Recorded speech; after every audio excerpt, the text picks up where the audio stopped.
الأستاذة فريدة الشباشي بتقول لك جوزها كان بيقول لها انت شبه زبيدة ثروت. احتمال. احتمال يا أستاذة كنت شبه زبيدة ثروت، احنا برضو هنصدقك يعني.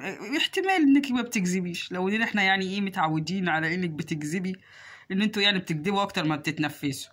بس يعني يمكن يكون الراجل مثلا بينك وبينه كده بيقول لك كلمتين غزل او بيجاملك، الله اعلم المرحوم كان ايه ظروفه معاكي، فكان بيقولك الكلمتين دول. مثلا ممكن كان بيخاف منك مثلا، او مهدده بحاجه، ولا كاتب عليه شيكات، ولا الله اعلم كان بيقولك كده ليه. مرحوم بقى وربنا يرحمه، ما نعرفوش بقى يعني. هو في دار الحق دلوقتي بيتحاسب.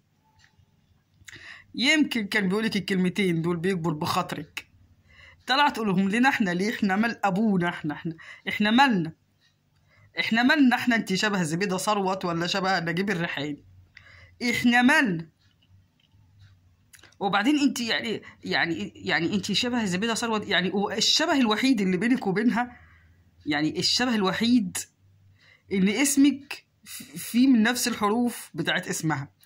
يعني هي زبيدة ايدة وانت فريدة ايدة برضو، يعني هو ده بس وجه الشبه اللي بينك وبينها، لكن احنا ما نعرفوش يعني.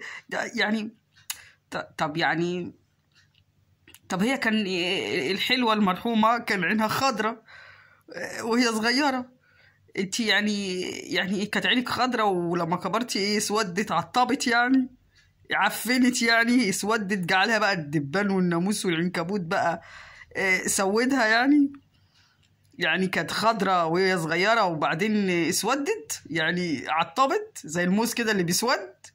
مش فاهمين برضو، احنا محتاجين طب ورينا صورة ليك يا أستاذة وانت صغيرة، طب يعني عشان نصدق يعني.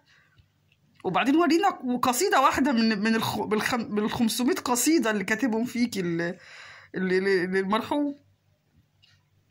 يعني ورينا حاجة واحدة طب يعني عشان نصدق برضو، يعني في دلائل برضو عشان نشوفها يعني، ولا هو كلام وخلاص يعني. وبعدين احنا يعني ما كل الناس جوازاتها بيقولوا لها يعني انت، اللي بيقول لها انت شبه سمير غانم، واللي بيقول لها انت شبه سعاد يونس، واللي بيقول لها انت شبه يعني ناس بالجواز بيجاملوا نسوانهم. خلاص بتعدي، انت لازم تطلع عامله زي ايه بقى؟ انا مش طويل وهبل، انا قصير اوزع، يعني على راسك عارفه نفسك يعني. انت يعني شبه مش عارفة يعني الصراحة شبه، عارفة انت فاكرة في ممثل زمان خالص كده كان بيطلع في الأفلام اللي في الأوائل دي، كان يهودي، هو كان اسمه شالوم، انت شبهه فطلع تقول لنا بقى جوزي كان بيقول لي ان انا زبيدة ثروت. طب ورينا صورتك يا زبيدة ثروت انت عشان نتأكد، وبعد كده ليكي علينا هنقول لك يا زبيدة، مش هنقول لك يا فريدة.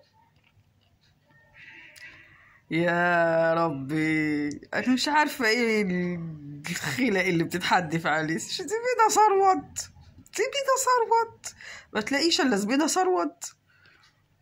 اشمعنى يعني؟ ما تعرفش يا اخويا، الى الله المشتكى.